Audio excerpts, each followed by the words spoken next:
Welcome to Ask the Tech Coach, brought to you by the TeacherCast Educational Network. If you are in charge of professional development and looking to build an innovative digital learning experience, this is the podcast for you. Join us each week as we uncover strategies that tech coaches are using to drive their digital transformations one classroom at a time.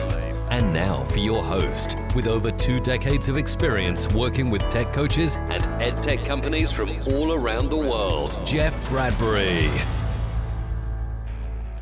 Hello, everybody, and welcome to the TeacherCast Educational Network. My name is Jeff Bradbury. Thank you so much for joining us today and making TeacherCast your home for professional development. This is Ask the Tech Coach podcast, episode number 211.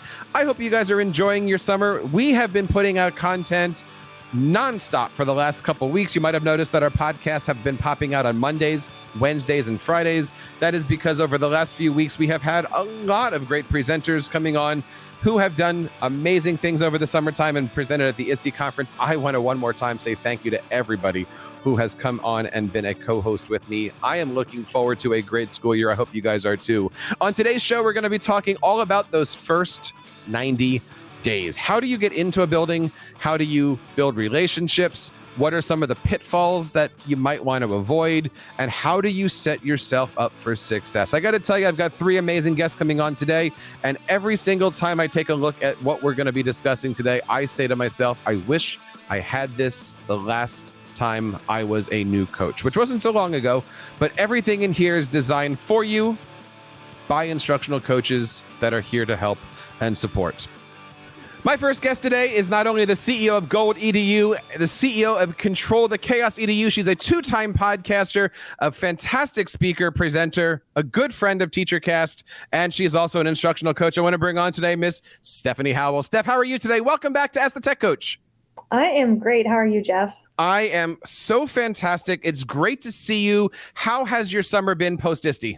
It's been busy. ISTE was great seeing all of my digital friends. It was kind of weird. Like, is that you? And looking at their name badges. And then it was like, I kept seeing the same people.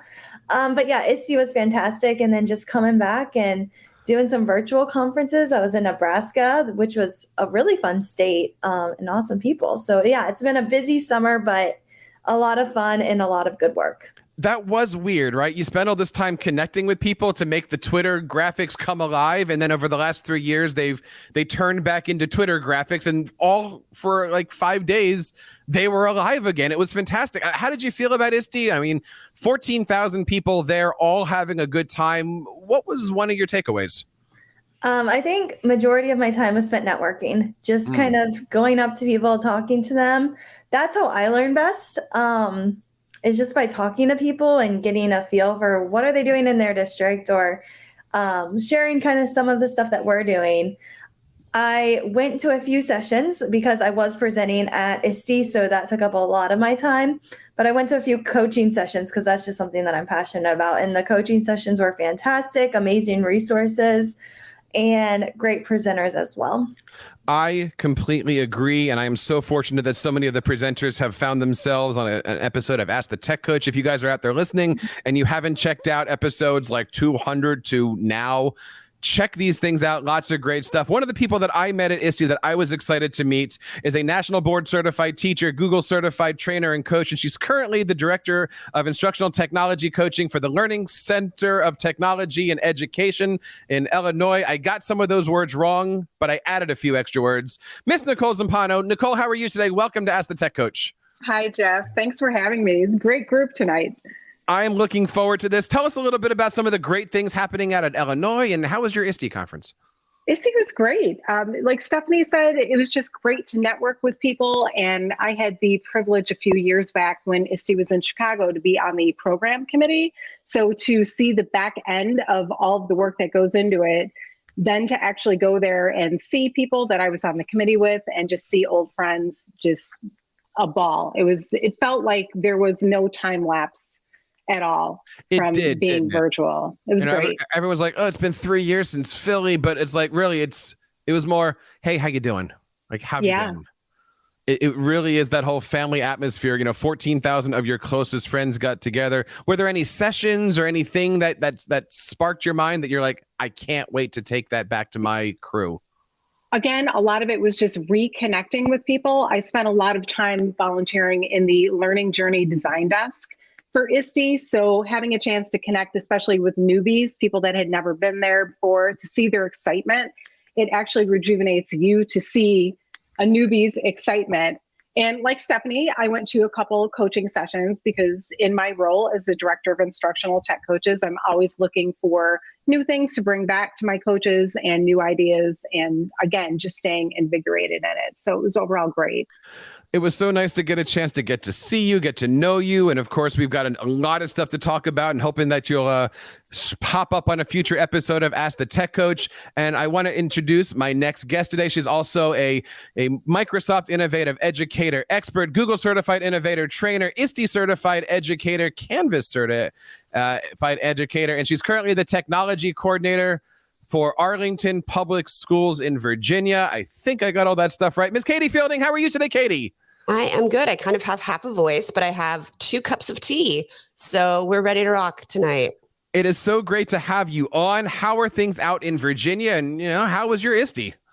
I did not go to ISTE. So I actually am transitioning from one school district to another.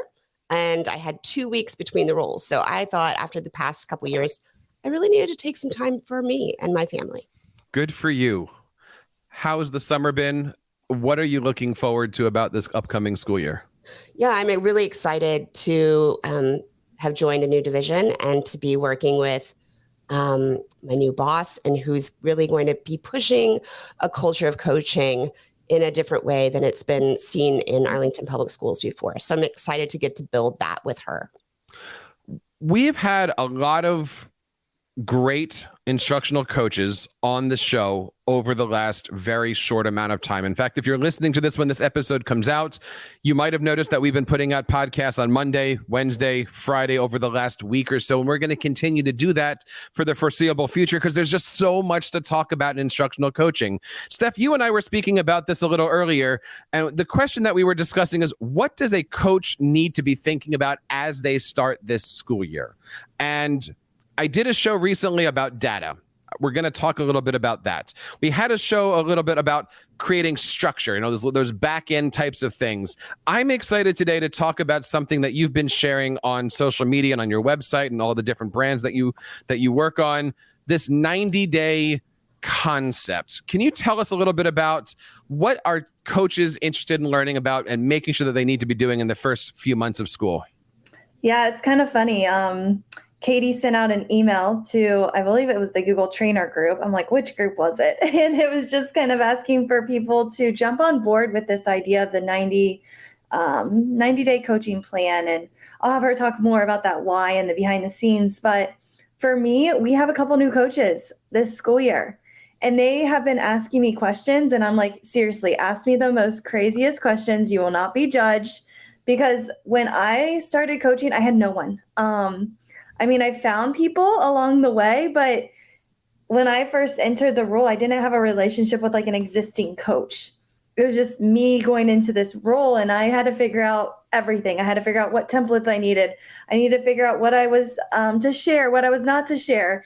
And there was a lot of overstepping that I did, or maybe not overstepping, but like not following the rollout plan. Like this, you need to go through this person. Then when you go to this person, you need to go to this person. And I was like, I'm just going to the teachers. Like this is where things get done. But I've kind of learned like, you've got to communicate maybe to the principals, just, hey, this is what I'm doing. And then you go and do it. But I made a lot of communication mistakes or organizational rollout plan mistakes. I don't know what it is. But it's just nice to have now that I have been coaching for over 6 years to be able to kind of mentor some of those newer coaches that are entering this position. And Katie sent the email, perfect timing, because I was getting these crazy emails, and her plan that she kind of started to outline and organize for this group made me realize some of the other things that came natural to me that I didn't know to communicate with some of the coaches that I was working with. So Katie, what was your vision and why did you do this? Yeah, so I'm currently in an ed leadership program. And as one of my summer assignments, I needed to make a 90-day entry plan for the future role, which for me, I want to be Nicole. So I want to become a coach of coaches. And so I was looking online for plans for that role. I didn't find any. I found lots of superintendent plans, lots of principal plans, lots of AP plans, but I didn't find any 90-day launch plans for like the tech aspect of education. And so I did my plan for a class for a role like Nicole has, but I thought, wow, it would be really helpful for a new coach to have something like this, because you don't know what you don't know. And you don't know the questions to ask if you've never been in this role. And in a lot of places, we're a very siloed role. And I've been fortunate to work in a district that there was many of us, but other places don't have that. So I just thought, wow, if we could leverage the collective knowledge of all the coaches in this group to create something to share out, could be really powerful. Now, she did not share that this was a homework project. No, she just came up and said, hey, I've got this great idea. And we were like, this is a great idea. I did not cheat. I just share my separate project. But in her defense, that's exactly what a coach should do. A coach never walks into a class to give homework assignments. They give great suggestions and they inspire innovation. And Steph, it looks like you took the bait there. We all took the bait. She did a great job on that. No, my path was similar to Stephanie's, where when I coached in Chicago Public Schools, I was coach for 10 years before I came out. And I was the only coach, not only in the building, but I was the only coach that the building had ever had. And in Chicago Public Schools, as large as it is, coaching wasn't really a thing. So I had to learn everything on my own and on the fly and reiterate year after year. So I always look for opportunities to organize and help. And when Katie sent this email out, again, perfect timing, I thought this is something I can totally get on board. So I'm so grateful that she, whether it was a homework assignment or not, came out to the collective hive and said, hey, let's get some minds together, because it turned out to be an amazing project. So officially, Katie, thank you for sending that out. Yeah. Inspired by her. Inspired by her. Yeah. And one more thing I want to announce before we kind of move on is I have been going to, different conferences and asking teachers, like, do you have a coach? In other districts, they had them and then they got rid of them, or they don't have them. And I think creating this plan allows a coach to know, what is your role? How do I communicate my role? What am I supposed to do? Because there's times where I thought I was tech support or tech help desk type of job, and it's not that kind of job. And a coach, you really can transform education in this role, and you can impact so many educators, but you have to be doing it correctly. And I think that's why some school districts give up on it. So I'm kind of hoping with this plan as well that schools realize the need for a coach. And now we have a starting point, this 90-day plan, this homework assignment that we're able to share with districts as well. Let's break this down. Being an audio show, I want to make sure, and by the way, this is episode number 211. So all the links that we're going to be talking about are on the show notes. We're going to make sure that it's also on your podcast player. And Steph and the team have done a great job at giving you Google links, Canva links, template. There's a lot of stuff in here. But can somebody break down very simply, what is this plan consisting of? What are the parts? What are the components? Katie? Yeah, so we organized it initially by phases. We put 3 phases into the 90-day plan. The first being listen and learning. I think, and I have a tendency when I jump into something new to be all in and want to make all the changes. But I think it's really important for someone going into this role to remember, you're moving into a community, a learning community that's already established. And it's really important to listen and learn from that community about what they need. You can't go in there with ideas because you don't know the needs yet. So that's really what the first phase is about. And then the second phase is taking what you've learned and focusing and framing it, and starting to establish that coaching culture. And then finally, after you've kind of started to establish that, empower and accelerate those teachers to moving forward with EdTech in their classrooms and kind of setting yourself up for the rest of the year. And Jeff, I'll add to that. We also took it a step further and we broke it down to some really important components. So when you look at the actual plan itself, you'll see there's breakdowns for what tasks involve equity, relationship building, coaching culture, professional development, reflection, and so on. So you can really hone in whether you're a brand new coach, or this could be a plan that could work for somebody that's coached for 6 or 10 years. You can actually go in and look and say, okay, this is where my shortfall is. I think I really need to work on my equity component. And you can hone in on those and target those right away. And I think you just hit it there. We have people listening to this show who are brand new to coaching. By the way, welcome. We also have people in here who have been coaching for quite some time and they're in their job. But we also have this weird middle sense where I've been coaching for a while, but I'm starting something new, or I've been moved to a new building, or I've got a new, something. There's some transition in there where they're not rookies, but they're different at some point. They're, something new is happening to them. I love that this plan gives you both the micro and the macro, and it really does provide that sense of community that coaches are looking for. I mean, I wish I had this 10 years ago when I was first starting out, because it does provide everything I need to make sure that I have a roadmap for those first 90 days. And let's face it, if by the first 2 to 3 months, you don't have your feet under you yet, December gets really lonely. January gets really lonely. And it's hard to walk in February and go, by the way, I'm a coach and this is what I do.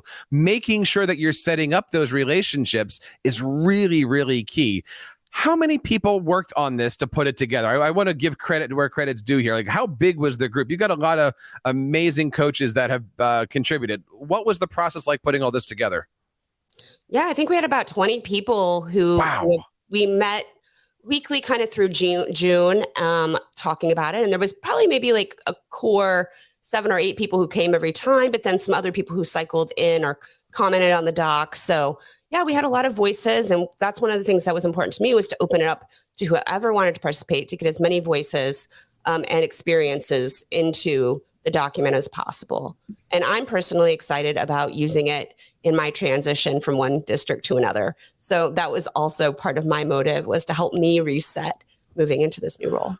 Well, let me stop you on that. How do you plan on using it in your new district?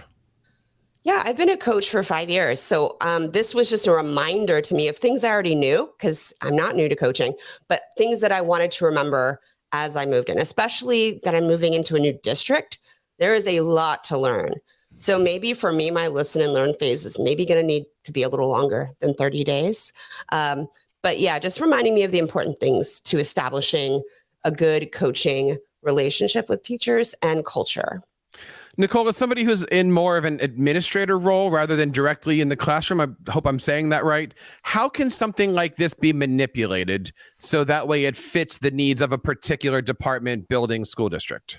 Well, the beautiful thing about it is Katie has actually allowed people to make a copy of the document, so they can craft it any way that they need to actually fit their particular scenario.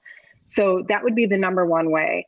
And I think also, and I'm speaking for you a little bit, Katie, because she's been so open with having anybody come in and contribute to it, I can see different iterations of this taking place in the future, whether it is some sort of meetup or whether it's hey, let's do a mid-year refresh where people can add new ideas. One of the great things about it is all of the examples that are actually in there and links out to additional resources as well. So it's not just, a small group of coaches, but it's a large group around the U.S. Yeah, and that's one of my favorite things about this plan is the examples, because as people were sharing and putting all of their resources and links into this document, I was like, man, I should redo this for this year, or I should have done that 6 years ago. But it was just really cool to add all of those different links and examples in there. And again, I have 3 new coaches starting this school year, and they have used this document and they have been making their infographic about who they are, their informational card, I guess is what we'll call it, and their contact information, and kind of what they do and how they can support teachers. That's wonderful. And I love the fact that it's easy to use, it's easy to pick up. People, of course, are asking right now while they're driving in their cars, how do we pick this up, Steph? Yeah, so Katie created a bit.ly link. So it is bit.ly and then /coach 90-day launch. And I believe the caps do matter on a bit.ly. So I think it's capital C and then capital D and capital L. So coach, every letter at the beginning is capitalized. Just made that really confusing, I think. But I think since that bit.ly, we've been able to kind of track how many people have clicked. Do you know what we're at, Katie, right now? Or you're pulling it up? So that's been exciting too, is I think when we first talked to Jeff, which was like 2 weeks ago, I think it was like 2,000 clicks. And so I'm excited to hear, with it kind of being a month since launching this out, what our new number is. Yeah, it's 3,500. Wow. That is pretty awesome. And it goes to show that coaches out there are thirsty and hungry for finding great resources. And one of the things that I love about this is that not only can you use it, you can manipulate it or so, but don't look at the number 90 and say, well, I'm on 95. Am I doing something right or wrong? Right? It's a blueprint that you can certainly use, not only for the beginning of the year, but really as you go through here. Talk to us a little bit about what happens on day 91. Like what should we be looking for after those first 3 months? If the 90-day challenge is the micro of the year, what does a macro look like? I think one thing that I'll say that one type of task that increased as you move forward in the phases is reflection. So at the end of 90, that's like a great time to reflect on what you've done and where you're at. Are there things that still need to be done that didn't get done in those first 90 days? That's okay. And just use that time to reflect and plan and move forward based on the needs of your school community. And who knows, maybe we'll come back together and hopefully collaborate, because I had fun collaborating with the group of coaches, because again, it is a isolating job where you're kind of on this island by yourself, where you do have the teachers that you build those relationships with, but they don't get coaching. They don't understand, the bigger picture that's sometimes out there. And so I would love to continue to collaborate, but I agree with that reflection piece. When you're looking at something like this, I know the question comes up of, do you share this? And for some coaches, thinking as an entrepreneur, you have your formulas, you know what you're doing, you're working your system, but you don't necessarily go to your principal and go, here's my blueprint. You might show them the highlights, but you don't need to show them this is how I'm in the weeds doing this. Is this something that you should be sitting down with your principal and saying, look, here's my plan, here's what I'm doing? Or is this something that you just kind of have in your back pocket, and when they say, hey, Nicole, you're doing a great job, you just smile and go, thanks? What's that promotional piece of this whole thing? And should you be promoting that you're working this plan? I could say for me personally, I would never take a document like this and show this to administration. But I would go higher level, and I would definitely be prepared to walk into the admin in the beginning of the year and say, here's my vision for what I'm thinking about. And you might pick out some specific things out of this plan that you want to share, and things that are measurable that you can then track throughout the year. Why is that important? You said two things there, measurable and track. And I'm going back to the show that we just did with data and the fact that administrators love numbers and charts and spreadsheets. Why is it important that we be thinking about building things that we can then track and share? As a coach, it's been spoken already here, it's a job that isn't very easily pinpointed, if that's the right word, in terms of saying, this is the impact that this coach is having.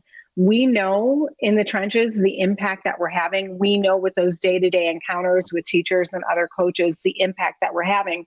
But that doesn't always translate to test scores or things that, have financial consequences. So to actually go in with a plan and say, my goal is to target these 5 teachers and to have 3 cycles within the first month or so on. Have something measurable like that you can then go back to the administration and say, okay, these are the trends I'm seeing. This is what's happening. I think that's really important.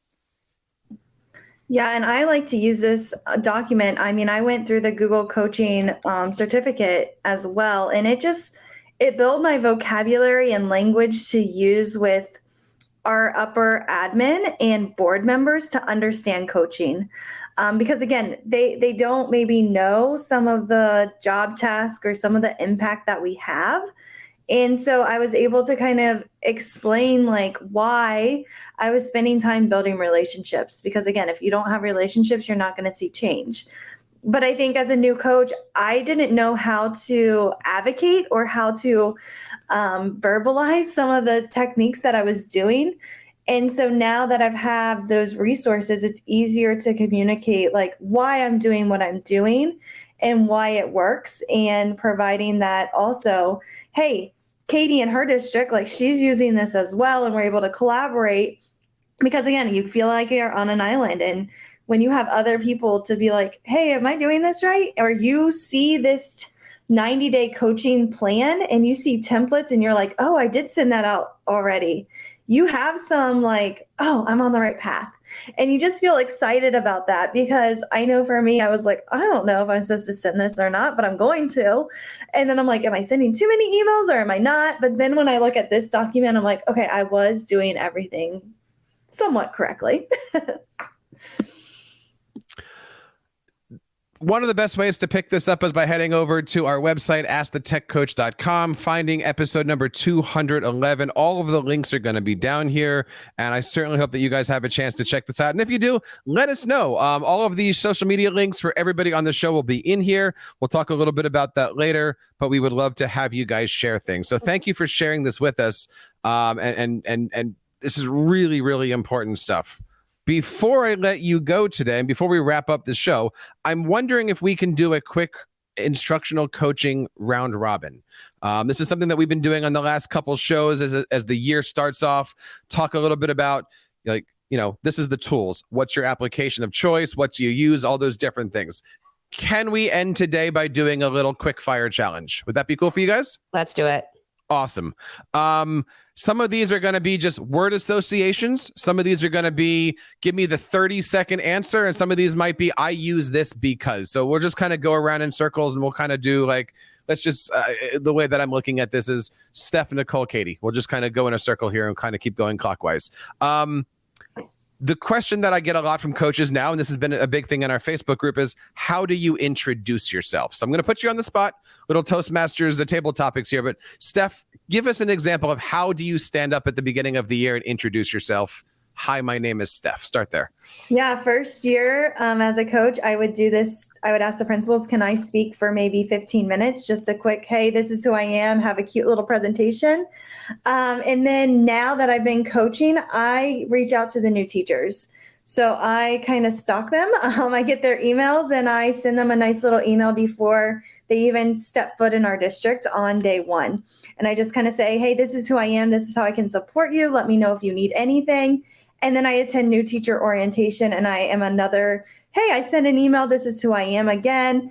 And then I try to reach out again that first week. But I'm really focused on those new teachers now because I've built those relationships with other teachers. Nice. Nicole.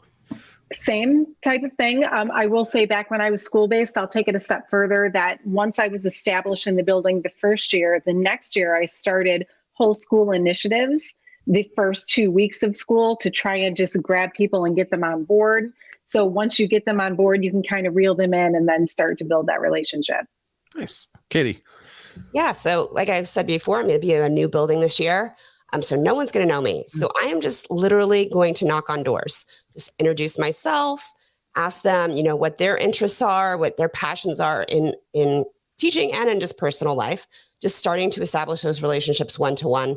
I'll also, of course, like Stephanie, talk at, you know, the beginning meetings of the year. But I think for me that just like literally being in the room saying hi is going to be really important.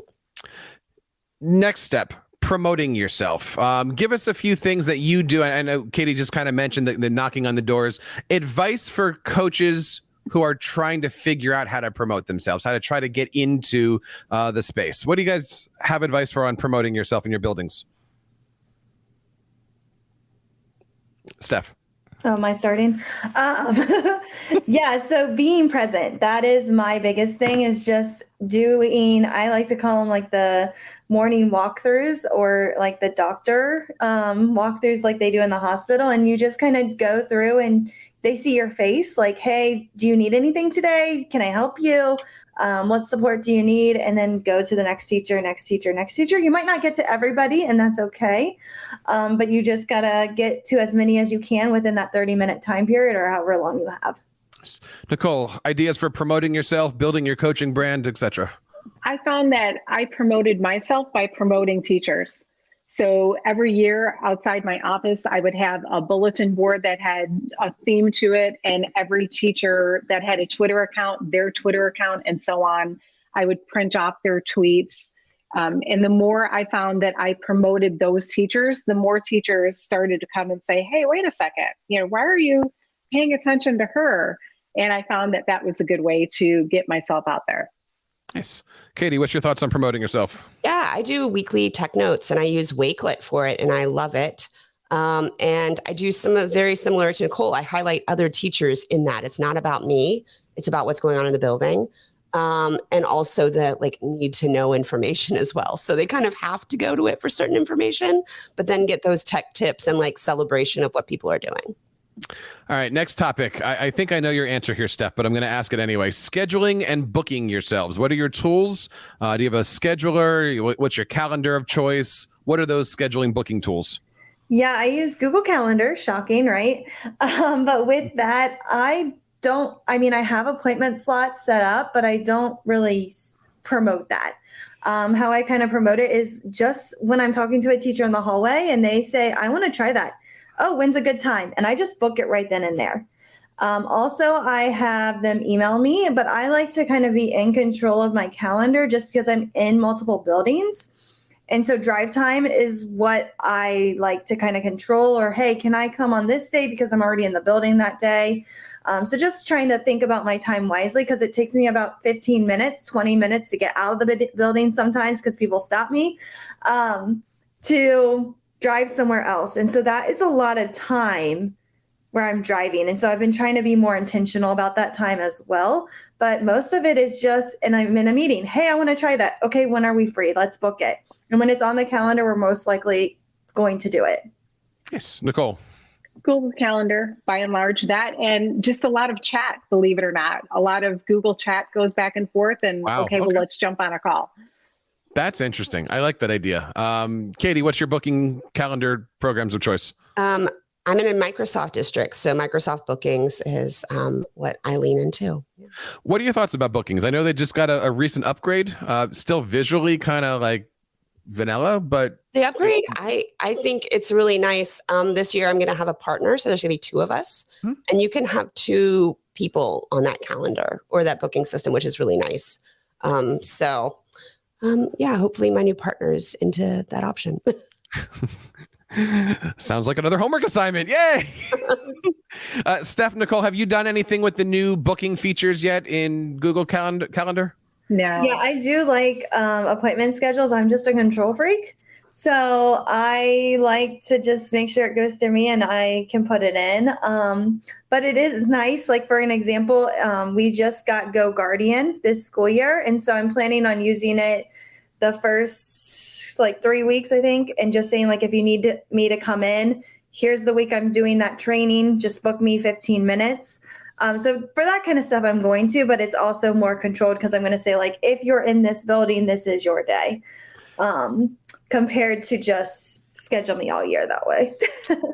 When you're working with teachers, and I'll say taking notes, now this doesn't mean when you're physically sitting next to a teacher, but when you're taking notes on a situation and what's your application for choice? OneNote, Google Docs, Keep, give us the 30-second of how do I keep track of the things I've done, Steph?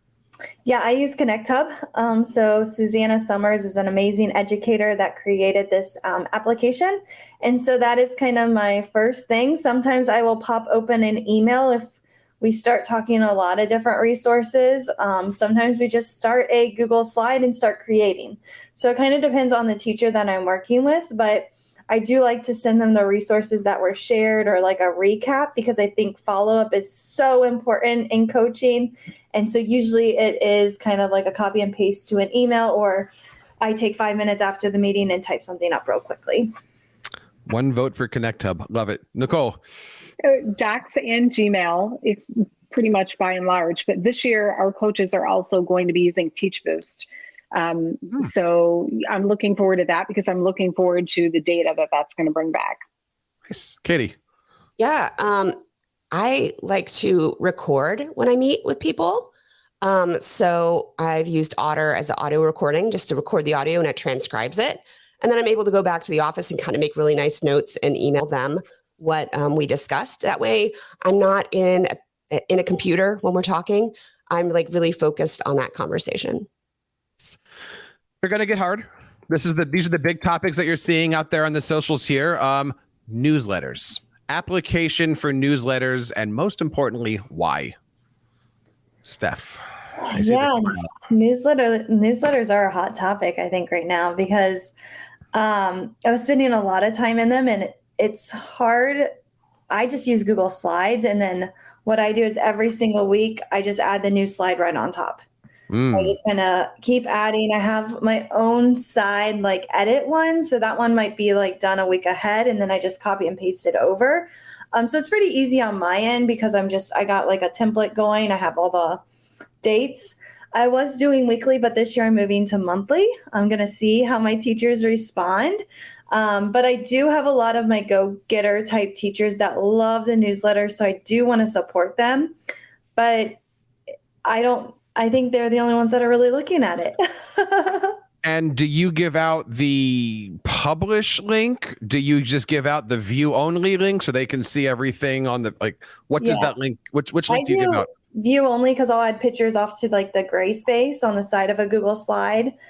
So I do view only. And again, like my go-getter teachers do look at it and they do share in meetings. So I do know it's valuable. But it's also finding that time for yourself. Like, do I want to spend time creating a newsletter? Or do I want to spend more time coaching in a cycle? Nicole, thoughts on newsletters? I think they're still necessary. I think that the shape changes. And one thing I always loved about being a coach was every year I could do something new. So I did SMORE for a long time. And when I did it, I looked at it from the angle of, what do I want parents to know that I'm doing in the building? So I would feature projects and things like that. But there was one year that I actually used Remind, and I would send out just quick, resources and snippets through Remind. So I do think they are still important. Steph, I totally understand why you'd want to go monthly though. Katie, what's your thoughts on newsletters? Yeah, I said it earlier, Wakelet. For me, I love the immersive readers built in. In my area, I have a really diverse teaching staff.